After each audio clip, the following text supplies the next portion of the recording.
So my job this morning is to introduce our guest speaker, Jeremy Jernigan. I'm going to give him a formal introduction, and then we're going to give a warm welcome to Jeremy. And I asked how I should introduce him, and this is something that he has written about his own journey. And so I'm just going to read in his words a little bit about Jeremy, and then he's going to share his story today. So after spending more than 2 decades in full-time church ministry, Jeremy writes, I've spent the last few years charting a new course.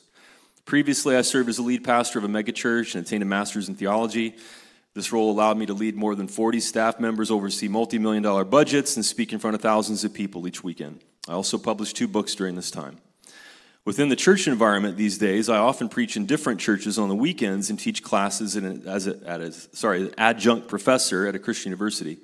Most of my professional training and experience in this institutional church environment, for the majority of my career, I've been called pastor. But I felt increasingly uneasy with the dominant culture around Christianity these days, especially in America. How do we learn to ask better questions and follow a God that looks like Jesus? In order to pursue this moving forward, I've changed things up a bit. Outside of the church environment, I manage our short rental homes. This allows me to spend time talking to people about Jesus over a glass of wine. He says, as I've explored this new arena, I've been able to attain different wine credentials. He said, my work in this new industry has also turned into a bi-weekly podcast as I explore Christianity through the beauty of wine. The podcast is called Cabernet and Pray. I love that. Great name. These types of opportunities provide me with experience in what is referred to as the deconstructing community. Between both the institutional church and the deconstructing community, I think we can find hope and encouragement for a better way forward. That's why most people today know me as the wine pastor. So let's welcome the wine pastor this morning, Jeremy Jernigan. Come on up, Jeremy. Well, thank you, Ryan. It is so great to be with you guys. We actually attend here, so this has been really fun for us. This is a church we just started coming to because we realized we fit with you guys and we resonate here. And so to be a part of this with this community is very special for us today. And when Ryan asked me to speak in this series, he gave me a list of the topics. And he's like, hey, do any of these jump out at you? You know, would any of these be ones that you'd want it to pursue? And when I saw that one of them was called Making It Through Difficult Times as a Couple, I was like, yeah, that one. I will do that one because that has literally been our journey as a family, I'm going to say like the last 4 years. And so today I want to share 3, I would consider them fairly big difficulties that our family has gone through in these last 4 years. And some things that God has been teaching me through this in hopes that as you look at what you're going through and your difficulties and your challenges, you go, oh yeah, I could take something from that. I could learn from that. And especially if you're doing it with someone else and you've got a partner there and you're trying to figure out how do we have a relationship that makes sense in that context. And so I'm going to share a few of those. If you got your Bibles with you today, we're going to be in 2 Corinthians chapter 12. And so if you want to open that for yourself, I want to give you a little bit of time to get there. I'm excited to be a part of a series, a relationship series that is affirming and inclusive and open, and I think that is super cool. Also, the bar has been set high. If you have been part of this series so far, in the first week, Ryan talked about the movie Wedding Crashers. First time I'd ever heard that in church. Then the second week, he talked about the show South Park. Also, first time I've ever heard that talked about in church. Last week, Matt talked about his love of rom-coms. So I feel like anything goes here. Is that fair? Like I can just share whatever, and I got one applause for that. Thank you. So we'll go there.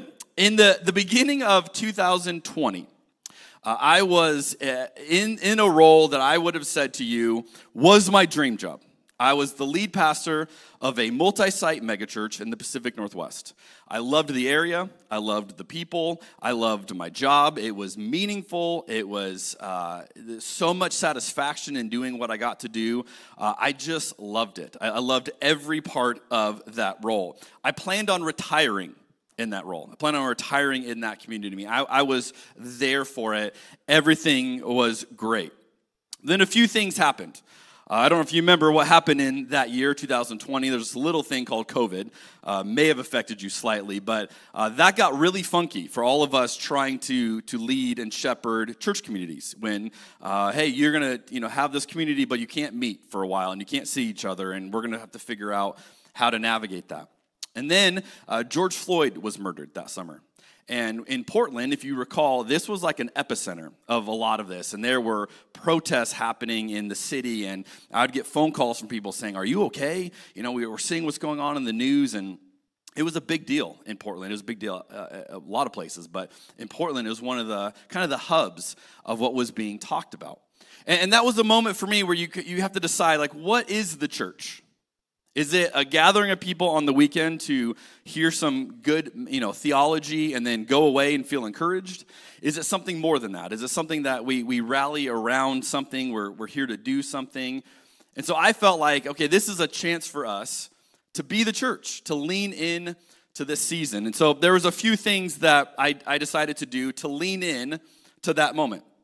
The first thing was I decided on my blog that I didn't need to keep talking as a white man. Hey, let me tell you my thoughts on the world right now. I thought, you know what, let's hear from other voices. So I had a bunch of pastors around the country who were black, and I said, would you share right now what your journey is like? Would you share like what you're feeling? And they said, absolutely. So I did a series on my blog for a couple weeks that was called Dear Church. And it's primarily pastors. A few of them were guys in our church. And I just said, hey, from your point of view, how are you processing this right now? What do you want to share to the church? And so just stopped blogging for a little bit and let them post. They're doing multiple posts a week. There was a student-led march right down the street from one of our main campuses, and these were high school students kind of leading the way and saying, hey, we're going to have a peaceful march to raise awareness of what's going on in our culture. And I thought, that's pretty cool. And so my family participated in that march, and I just invited our staff. I just sent an email and said, hey, we're going to be a part of this. Would love for you to join us, joining our community and rallying around what they're doing. And then the third thing I decided to do is I said, hey, I'm just going to work in current events into the sermon. So whatever we're talking about, we were going through John 6 at the time. Hey, we're just going to work in current events, and I'm just going to tie them into what we're learning on the weekend. So we started talking about the things that were going on in our country. Now, as you might imagine, this didn't go well. That's the nice way to say that, right? There was some reaction to the way that I was responding to this, and in particular, there was a group of people in our community that did not like it. And so they started raising their voice saying, hey, well, what's going on here? Why are we talking about this? Why are we doing this? This is not what we signed up for. This is not what church is for us. And I got told numerous times, hey, just preach Jesus, right? Just stop all that other stuff. Just preach Jesus. And if you say that to a guy like me, I don't know what to do with that. I don't know how to preach Jesus without connecting Jesus to all the things that I see Jesus connected to. And so I literally didn't know, what do you want me to preach about then if I can't connect it to the hurting that we're seeing around us? And so this 2-week time was a whirlwind 2 weeks in my life. And it ended with our elder board calling me into an unplanned elder meeting. And I don't know if you know much about church dynamics, but if your board calls you into a meeting that wasn't on the schedule, it's probably not a great thing. And so I meet with our board, and I have an idea, this is not going to go well. And I ended up getting a 2-page ultimatum from the board after 2 weeks of this. And they basically gave me a few options and said, hey, you have to stop doing what you're doing. And in order for me to stay in my role, they had a few requirements of me. I wasn't allowed to preach for 4 weeks. I wasn't allowed to blog for 4 weeks. And I wasn't allowed to use social media for 4 weeks. And their idea was, if we can just silence you right now, this whole thing will go away. Everything will go back to normal. And then we can get on with just preaching Jesus, right? Just move on past all of that. And in fact, in the letter, there's a phrase. They said this to me. Our premise is that your posts are stirring the body up at a time of imbalance and counter perspectives that are not healthy. Now, I'll be honest, I was very proud to be told that I have counter perspectives. I felt that was a badge of honor. Hey, I'm bringing something different, right? And yet I realized there are people that aren't interested in counter perspectives. That was not something everybody wanted. In fact, one founding member of the church told me, and I wrote this down, you were confused if you thought you were coming to a church where you could say Black Lives Matter. And he was right. I was confused. I did think that was going to be something else. And so as I looked at the ultimatum, I ended up resigning and saying, what you guys are looking for in a pastor is not what I feel Jesus is asking me to do. Now, I can say that now and be like, yeah, that was the right thing to do, and it was easy. Here's the reality. I remember going home and sitting at our dining table with my wife and losing it. I mean, bawling like I have never cried before. Like I had to just like put my head down into my arms and just like convulsively crying. Like I felt like a failure. I felt like so many things, like I should have handled this better. Oh, this is not how the story's supposed to end. And I just remember going through such an intense sense of loss. Now, originally, our goal was to still stay. We were in Oregon, living in Oregon, and go, hey, I love this place. And so that was the intent. Like, we're going to pivot. We're going to figure out what do we do now. And I remember one morning, shortly after this, going to our Starbucks. And the barista was someone who attended the church. And I knew her well. I knew her family well. I had been at family gatherings that they were a part of. And I remember going in to get my coffee that morning and saying, hey, good morning. And she's like, what can I get you? And it was this moment of, oh, this is going to be the reality, right? Like this is not going to be something we ever move on past if we're here. And so it was that moment we just grieved over this, and we realized like we're going to have to move. Like we ended up losing most of our friends. And they ended up saying, hey, we love you, but like we're going to side with the church here, and we still want this community, and so sorry. And just a sense of massive loss. And I know since I've learned, many of you have a loss like that. You have a story like that, right? Of this community, you were a part of this thing that was so meaningful, and then for whatever reason, you don't have it anymore. And all of a sudden, you have this gaping hole of like, what do I do now? And so we ended up moving back. We're originally from Arizona, so we moved back to Arizona and said, hey, we're going to have to start again, start fresh. We have to refigure this whole thing out. I remember feeling dazed and confused. But here's the thing that I have found interesting as I look back on 2020 from this point of view. My marriage got better. They may go, well, that's weird, right? How on earth could you have that conclusion from a story like that? And yet that's what I want to talk about today is what happens when you have these really difficult things you go through in a relationship. Is there a way that you actually don't end up breaking up? You don't end up saying, hey, we hate each other now, but you end up figuring out how to emerge stronger from it. Now, the Gottmans, we've been quoting them throughout this series, they have a quote that explains how you support your partner during a time like this. And here's what they say. Express a we against others attitude. If your mate is feeling all alone and facing some difficulty, express solidarity. Let him or her know that the two of you are in this together. I love that we against the world mentality. That is how you face hard things in a relationship, is you learn to lock arms together and say, okay, how are we going to tackle this? Now, I don't know if you have any fans of the Enneagram here today. Any Enneagram fans? Okay, a few of you. If you don't know, this is just a personality test. It can be spiritual for some people. It doesn't have to be. I find it very interesting. There's 9 different personalities, and it tells you a lot about, things that you're motivated by, stressed by. Well, in this whole journey, we realized that both my wife and I are Enneagram 8s. Any of you who know the Enneagram are probably going, oh, that's interesting. Because the Enneagram 8 is called the challenger. The challenger is the one that often is like, hey, we're gonna deal with the problem head on. We're gonna face the conflict. And I remember when Michelle and I took the test and we found out we were both 8s, I panicked. Like, this is bad, And so I had to look it up. Like, what happens when an 8 marries an 8? Like, does one of them kill the other one? Like, I don't know. You know what I mean? Like, how does this work? And so I had to look it up. And thankfully, there are 8 relationships that have worked. And one of the lines that they say in the Enneagram is this. 2 8s are able to profoundly relax each other because they have confidence in each other. They know that they have what it takes as a team to do what needs to be done, to be safe, secure, and stable in their own world.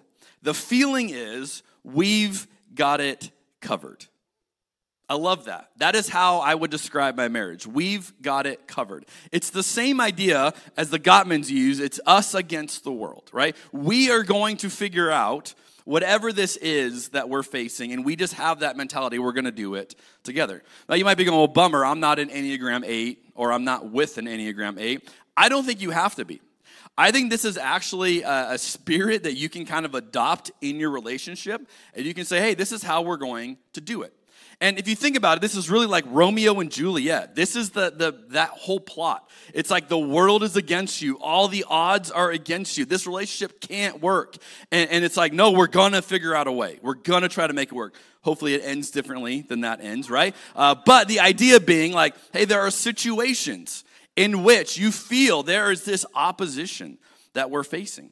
You know, historically, I was thinking interracial relationships. Interracial couples throughout our history have had to deal with this. Just being together was us against the world. And many of you, if you're in a same-sex relationship, you might have the same feeling. Hey, just us being together has been a defying of the odds. We've had to face something. You can have this same mentality. And when you approach a relationship like that, when you say, hey, we are going to figure out this challenge together, I have found that something powerful happens in the midst of that. It connects back to something that Matt said last week. He said, remember that it's you and your partner versus the problem, not you versus your partner, right? When there's a stressful situation, when you're dealing with something, you have two options. You can take it out on your partner and say, I'm so stressed about this, I'm going to take it out on you, which makes it worse. Or you can say, I'm so stressed about this, how can we figure this out? And that's a very different way to tackle the things that you face in your life. And if you can find a partner who will lock arms with you and say, hey, let's figure this out together, there's incredible power there. Now, I shared a little bit professionally, but in the last couple of years, we've had a lot of personal things that we've had to face as well. Now, Michelle and I have 5 kids, which is why I like to travel. Okay, we have 5 kids. That's incredible. It is as much as it sounds like. And we foster and adopted our littlest 2. And so we've had lots of different experiences in parenting and all that goes with that. But one of our little ones has been diagnosed with autism and bipolar disorder. Those 2 together have presented quite a lot of challenges. And so there was about a year time where it was getting very difficult to even have him in our home. And when Michelle and I began to reach out to the state to try to get support, hey, what can we do? What are our options? Hey, what are things that would help him out, help us out as a family? And we get put on these waiting lists. Oh, yeah, you qualify for X, Y, and Z. You'll be on a waiting list, and then a year would go by and we wouldn't hear anything. And so this has been just a huge challenge that we were facing. And it felt like, hey, we're not going to be able to tackle this one. Like, we can't figure out any headway. It's just things continue to be as they are. And so recently we hired a legal advocate that is someone who their job is to navigate this industry for families. They know all the things that you qualify for, and they help you navigate it. And I remember our first conversation with the person we had just hired to be a legal advocate for our son and our family. He said, hey, I want to begin by telling you the divorce rate for couples going through what you're going through. I thought that's an interesting way to begin a conversation. I said, okay, what's the divorce rate? And he said, well, just statistically, so you know, couples who have a child like yours end up getting divorced 85% of the time.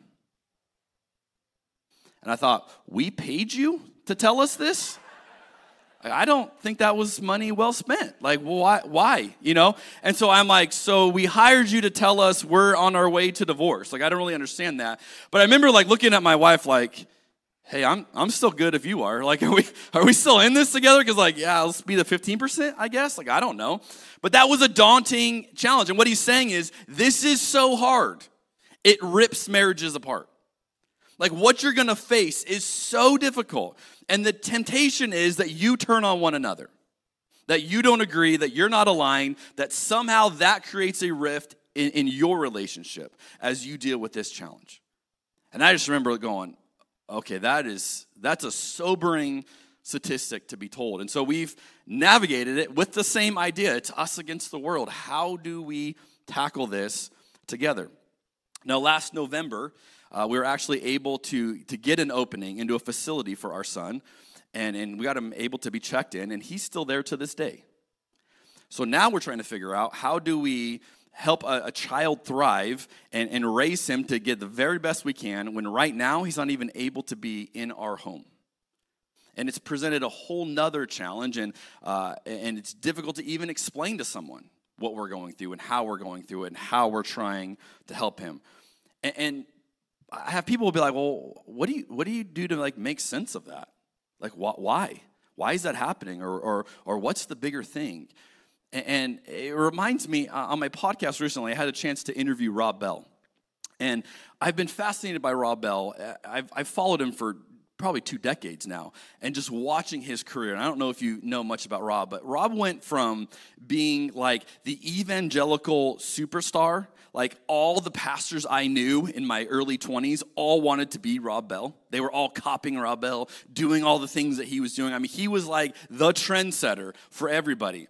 And then all of a sudden, he was enemy number one.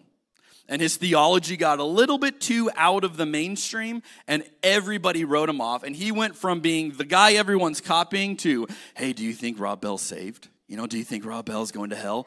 And I just remember watching this going, holy cow. I mean, this is quite a trajectory.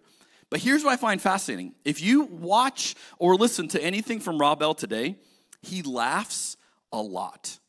Like, laughs a lot. He can't even like tell a story without laughing at his own version of it. And so I remember, I was like, I want to ask him about that. Because this is a guy who has gone through immense pain, immense struggle, immense hurt, and yet now you don't see him and go, he's bitter, he's angry. You see me and go, he's joyful. Like, he looks happier now than he's ever been. And so I asked him on the podcast, I said, how do you do this? Like, how have you figured out how to have joy, how to have the laughter in the midst of not only what you've gone through, but the stuff that you're dealing with? And I loved his answer. He said this: I came from a world where you just keep moving, just keep producing, just keep working, just keep hoping. In some ways, for decades now, I'm learning how to be present to the sadness and disappointment and loss and pain. There's an absurdity at the heart of the human experience. Absurdity is the door in, because if you're still trying to get it to make sense, you're in trouble. Anybody have some absurdities in your life? Yeah, I resonated with that. And as I look at some of the challenges that Michelle and I have gone through, I don't know how to explain them to you. I don't know how to put like a great little bow on it and go, this is why that's happened, and this is what we're learning. And sometimes it's just super messy when you get into it. And I like the idea of not having to always have an explanation from it. It reminds me of a scene from the show The Office that captures this idea. Show the slide up here. So it's Dwight and Ryan, and he says, I don't get it. I don't get what I did wrong. And then Dwight says, not everything's a lesson, Ryan. Sometimes you just fail. I love that. Like, sometimes there's not a takeaway. You just lost. You just failed. It just hurt. It's just pain. And that's the absurdity of life. And yet what I have found in growing up and spending the majority of my life in evangelicalism is that we want to spiritually explain everything. We want to, oh, let me tell you why. Let me tell you what God's doing. Let me tell you what is going on there. Evangelicalism has this tendency, this built-in need to spiritually explain it so that we aren't left doubting. We aren't left wondering. We aren't left going, what was that, right? That we can go, oh, this is what that was, and I can be confident and certain in that. Think about some of the things that we say to people in evangelical circles when they're going through something hard. We say things like, well, everything happens for a reason. Ever heard that? You're like, really? You want me to explain what I just went through with that? Everything happens for a reason. Or how about this? God won't give you more than you can handle. So glad God thinks so highly of me then, because wow, I don't think I can handle this, you know? And there's these things, what are we doing? We're trying to explain it spiritually rather than saying this is an absurdity. This is hard. This is messy. This is difficult. I have found that the tendency to try to explain why you're going through what you're going through, it doesn't actually help anything. But if you can just go, yeah, this is hard, and sometimes life is just hard. It gives you the freedom just to deal with it, just to process through. And so I've stopped trying to make sense of it, which is good because it just keeps happening to us. We just keep finding ourselves in situation after situation. The most recent thing that we've been going through is with my wife herself. When Michelle turned 40 earlier this year, she got genetic testing done. Now, there was zero reason for her to get genetic testing done. It was literally she turned 40, decided I'm going to go to the doctor because I'm 40 now, and so I'll just go make sure everything's good. While she was there on a whim, the doctor's like, hey, you want to get a genetic test, a few $100, we can find out everything's going on. She's like, yeah, great. Nothing hurt. Nothing was a concern. No reason to get this other than she had a birthday milestone and decided to do it. So she gets this genetic testing done, and it takes 4 to 5 weeks to get your results back. We don't think anything else about it. She gets it done, sends it off. Literally the week that our son goes into the facility in November, right? So we get him squared away. It's an emotional week. We're processing all of that. She gets her results back and finds out she's got a very rare gene called BRCA2. Now, if you don't know what that is, I didn't know what that is. That is a gene that predisposes you to cancer. The numbers look like this. If you have this gene, you are 85% likely to get cancer. Same 85% number haunting us yet again. This time with my wife. So we go from, hey, everything's great, she's feeling great, she's doing great, to you have an 85% chance that you're going to develop cancer. So then we start panicking. What if she has it right now and we didn't know it? And this launches us into a whole nother difficulty, right? A whole nother season of how are we going to navigate this together. And so a few weeks ago, we've been talking about this for months of like, what's the right response? So first thing is she found out she currently doesn't have anything. Praise God, that's an awesome thing to find out, but doesn't change that we still have this huge difficulty in front of us. She's predisposed to it. So she decided to make a bold and courageous decision, and a few weeks ago, she had a double mastectomy preventative surgery. This is a 9-hour procedure. This is not a minor, hey, you're in, you're out. This is like a massive, this is going to be huge. Everything went well. But here's what I would tell you, not as the person who's gone through any of this, I just had to watch it. This has been brutal on her body. Like, my wife is the toughest person I know. She's gone through many painful things. Never seen something affect her like this. It's been absolutely brutal. And my role lately has been, okay, I'm here for you. I'm here for the kids. I'm going to just help you heal. I'm going to help create a situation that allows you to thrive in the midst of all of this. And what I've found is moments like this are clarifying moments. Suddenly, all those other things you're worried about, they don't seem as stressful, right? We can have all these other, I got to worry about that. Yeah, when your wife is going through something, it's like, that's what I'm doing right now. Like, nothing else is really going to even come close to that.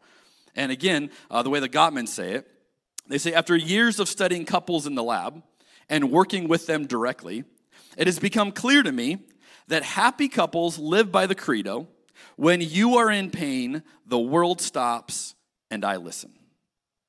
That's a secret to happy couples from Relationship Expert. When you are in pain, the world stops and I listen. And for weeks, my wife has been in pain. And the world has stopped. I've listened and said, okay, I'm going to help figure out what you need right now. Last Sunday, so this is 2 weeks after the procedure, last Sunday, we're getting ready to come to church, and Michelle's just not feeling good. She's like, hey, you take the kids. I really don't feel well. I'm not going to go. And so I said, okay. And that whole weekend, she was just going downhill, ends up texting her surgeon that night, just like, hey, here's some things going on. He's like, you need to get to the emergency room right now. So a week ago, Sunday, we go take her to the emergency room thinking, all right, she's going to get put on some antibiotics, figure this out. And they're like, we need to admit you overnight. Oh.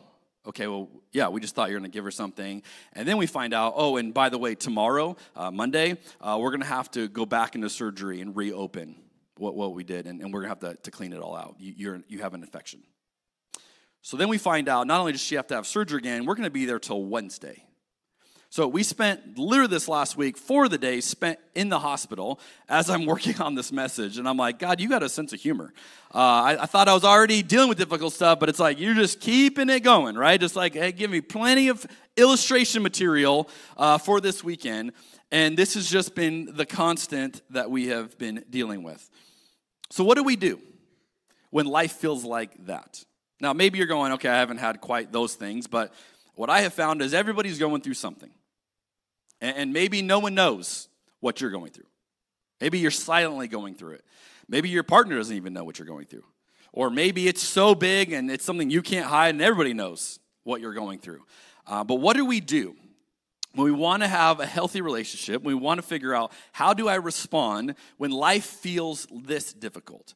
Well, I want to go to 2 Corinthians chapter 12, and I want to show you something I think is pretty shocking that the Apostle Paul writes. And this has interesting implications for you and I today, anybody who wants to follow Jesus and figure out, what does this look like? Here's what Paul says. 2 Corinthians 12, verse 7. So to keep me from becoming proud, I was given a thorn in my flesh, a messenger from Satan to torment me and keep me from becoming proud. 3 different times I begged the Lord to take it away, and each time he said, my grace is all you need.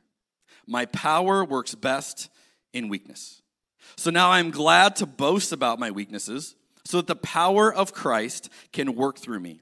That's why I take pleasure in my weaknesses and in the insults, hardships, persecutions, and troubles that I suffer for Christ.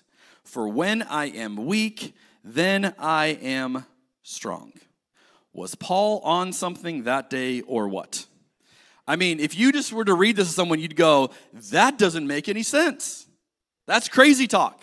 Like, what do you mean when you're weak, you're strong? That's literally the opposite. That's literally the other way. That it does not work that way. That's the opposite way it works.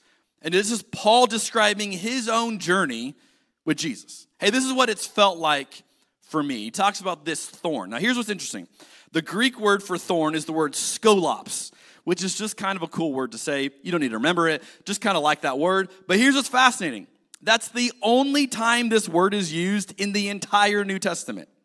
This is not a common word. This is not a frequent idea that, oh yeah, let's talk about the skolops again. This is like something really interesting Paul had, and Paul's the one that develops this line of thinking here, because this is part of his journey. He's describing something. It's like walking barefoot on the sand and something gets into your foot and you can't immediately get it out. You're like, oh man. So then every step you take is like this nagging pain. Or like you get a splinter in your hand and no matter what you do, you can't get it out. So everything you touch, you feel that. Now the idea being, whatever this thorn is, it doesn't take you out by itself, but it doesn't go away. And it is a constant reminder that you are dealing with something. And so Paul describes it. Now, people have speculated for thousands of years. What was Paul talking about? We have no idea. But Paul had something that he pleaded with God. Jesus, take this from me. Like, I would be so much better for you if I didn't have this. And here's the shocking conclusion. God decides, no, you're better with it. Paul's like, no, you don't understand. Like, this it's hindering me. Like, if I didn't have this, if I could just get rid of this thing. And Jesus goes, no, this is going to make you better. And so then Paul gets to the conclusion, well, I guess when I'm weak, that the strength of God is able to come out in me in unique ways. Now notice, this isn't from God.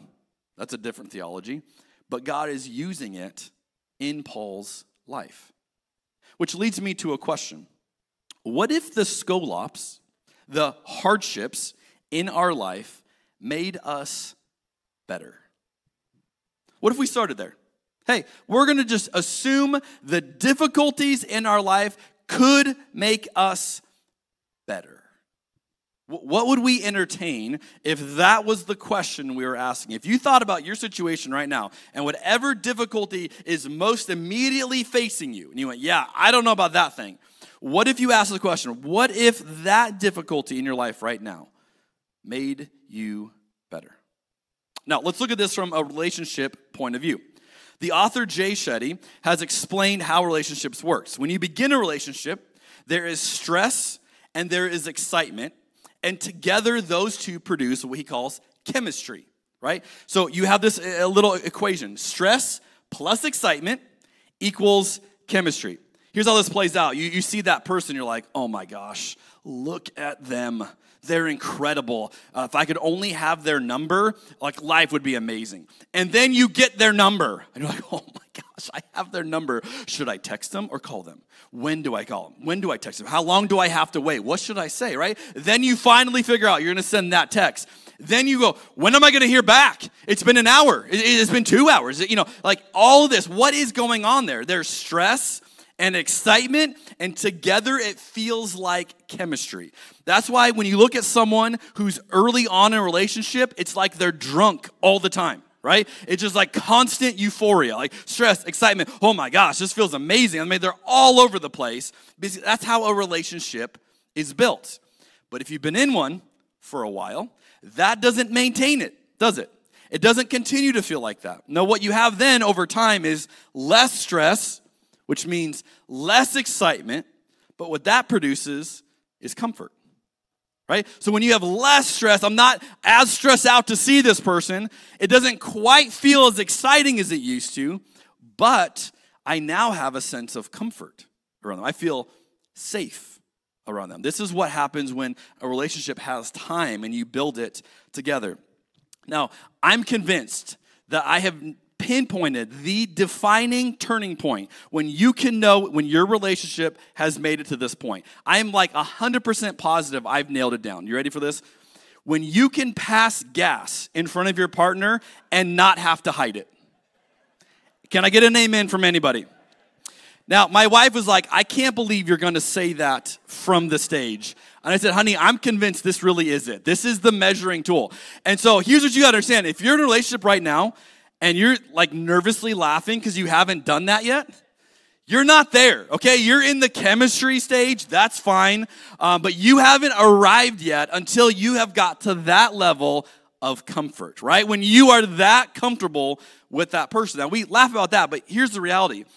You might go, well, man, I miss the chemistry. I miss the excitement. That's not a safe place to live, right? You don't feel safe in that stage for long periods of time. And if you're honest, right, that's not where you can be the real you. The real you, where you start to show the person like your off days as well as your good days, that only happens when you feel comfortable with them, when you feel safe with them. And so I think there's something to this. Now, here's what's fascinating. You might go, well, bummer, because I've already gone past the chemistry.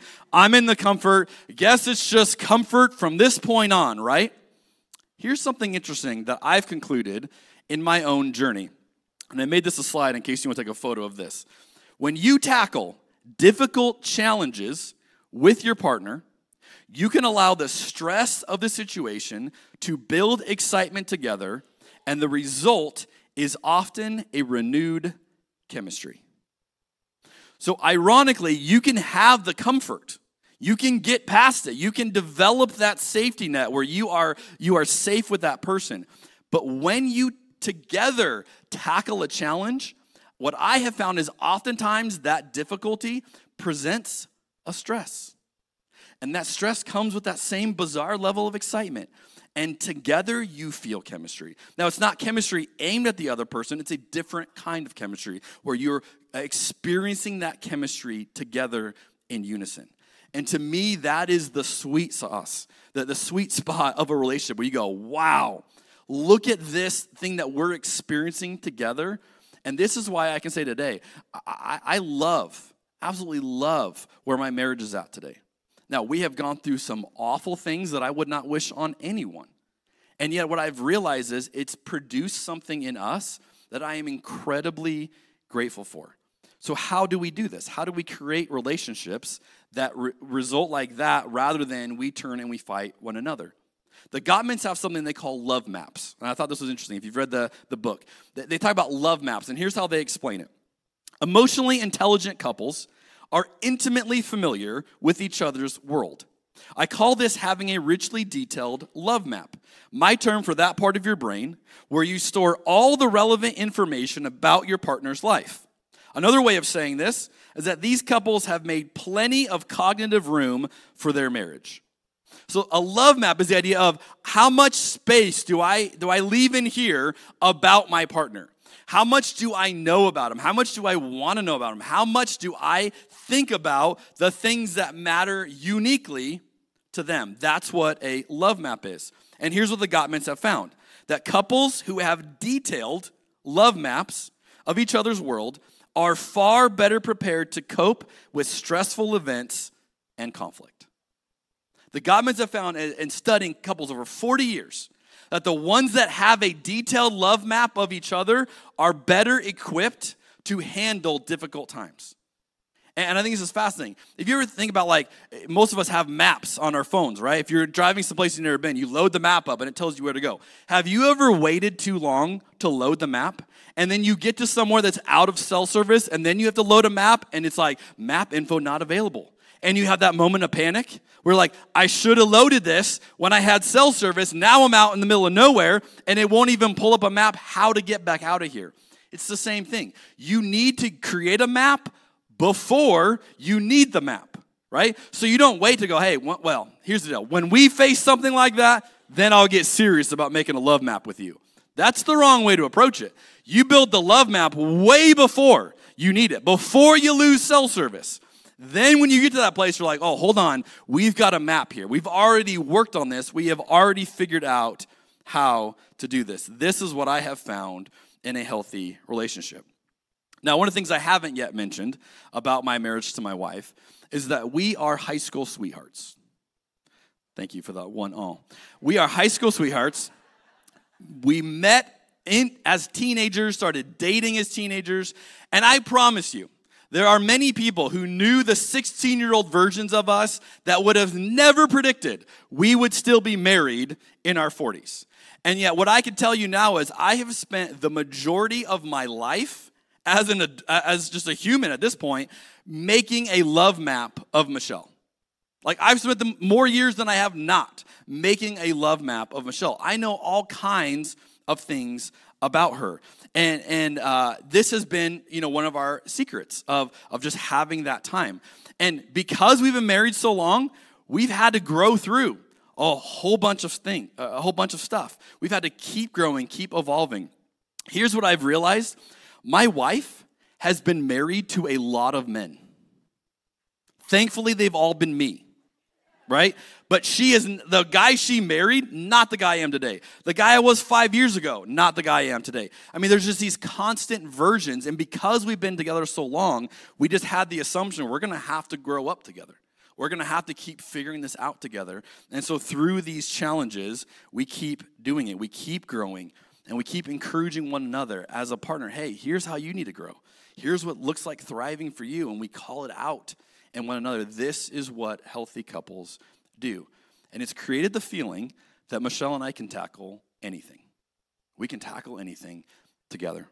So I want to land it with this question that I think each of us can wrestle with. And if you're in a relationship or if you're preparing to be in a relationship, what if we allowed the scolops, the hardships in our life to make our relationships better? What if that was the assumption? Hey, I'm going to be in a relationship. We're going to go through something hard. And rather than us turning on one another, we're going to allow this to make us better. We're going to allow this to do something great. Now, the Gottmans talk about the love maps. Here's the thing that my takeaway for you. If you want to go, how do I build a love map? How do I do really a good job on this? Here's what I've learned. Celebrate the unique parts of your partner. Every single human on this planet has unique things about them. Things that are weird, that are quirky, that you do differently than anyone else. You care about more than anyone else, right? When you are in a relationship, you find those things out over time. You're like, whoa, I've never seen anybody do that like you do that, right? And you have two options. You can say, that's weird. You can pull back and go, I'm not into that. Or you can say, that's really cool. I'm going to celebrate that in you. I'm going to celebrate that you have this quirky part of you that is unique to you. That is how we have built our love maps. And so I'll close with this illustration. My wife, Michelle, is the biggest Yanni fan I have ever met in my life. Wow, that's the biggest applause we've got all day. To Yanni, thank you very much. In case you don't know who Yanni is, this is Yanni in his prime, all right? This is Yanni live at the Acropolis with the mustache, with the Fabio hair. I mean, this is peak Yanni as far as I'm concerned. But if you don't know who Yanni is, and why should you really? But if you don't know, Yanni's like an instrumentalist. I don't even know how you describe him, but he kind of composer, kind of instrumentalist. I don't think he sings. Just kind of a weird thing he does. But my wife loves Yanni. So of course, we have been to a Yanni concert, right? Because I have been building a love map with my wife, and she loves Yanni. So I love Yanni, right? And I remember going to the Yanni concert, and I remember my first thought as I just looked around, all the people who were at the Yanni concert with me, and I remember my thought was, these are not my people. You ever had that thought where you're just like, okay, I don't belong here. I don't fit here. These are not my people. But I was fascinated by the Yanni concert. A few things happened that I found noteworthy. Number one, a lady was kicked out of the Yanni concert. You want to know why? For being too rowdy. At a Yanni, look up the music on Spotify later today if you're confused by this. Like, I literally thought I would not have predicted this music could have produced that result in any human. But here this lady was so moved by it, she had to be escorted out because she could not be contained by the Yanni music. Yanni that night got 2 standing ovations. Not one, no. 2 standing ovations. The concert lasted for 3 hours. 3 hours of Yanni. And yet I cherish that memory with my wife. Not because I'm a huge Yanni fan, because she is. And that was an amazing moment to connect with her. I can celebrate those things in my wife because I've got a whole bunch of weird things myself. And she celebrates those in me. And that is how we have created a love map. And that love map has allowed us to take on some pretty challenging seasons in our life and go, we're going to do this together. And not just we're going to make it through, but I want on the other side of this, I want to be able to say that our marriage is stronger, that we have figured something out in the meantime. And what I have found is that people who get through difficult seasons, it's never by accident. You didn't just accidentally make it through and become healthy. You had to make an intentional choice at some point of how you were going to navigate it. And so I'll close with this quote from Bianca Sparacino. She says, the kindest people are not born that way. They are made. They are the souls that have experienced so much at the hands of life that they are the ones who have dug themselves out of the dark, who have fought to turn every loss into a lesson. The kindest people do not just exist. They choose to soften where circumstance has tried to harden them. They choose to believe in goodness because they have seen firsthand why compassion is so necessary. They have seen firsthand why tenderness is so important in this world. Let's pray together. Jesus, we thank you for the way that you work in the skolops. Those difficulties that we often spend sleepless nights praying that you would intervene, praying for you to take it away. And oftentimes you don't. Oftentimes we have to face it. And yet, as Paul writes, he actually found a way to be strong in the midst of those difficulties. And Jesus, many of us have experienced too that we've actually emerged stronger from some of the things that we've had to go through. May this be the approach we have. May this be the mentality we have, especially as it comes to our relationships. May we learn to lock arms together. It is us against the challenge, us against the difficulty. And may you make our relationships stronger. May they be built and forged in these seasons of fire and emerge as something beautiful. So Jesus, I pray today for anyone who feels the weight of a difficulty in their life right now, who may be sitting here or watching online thinking, I don't know how to get through this. I don't know what tomorrow looks like. May you extend an extra amount of encouragement, a supernatural amount of peace, that you are not only with us, but you will walk this road with us. So God, may we emerge from these seasons with a renewed vision of you, of who you are, and how you are leading us forward. And we pray all this in Jesus' name. And all God's people said, amen.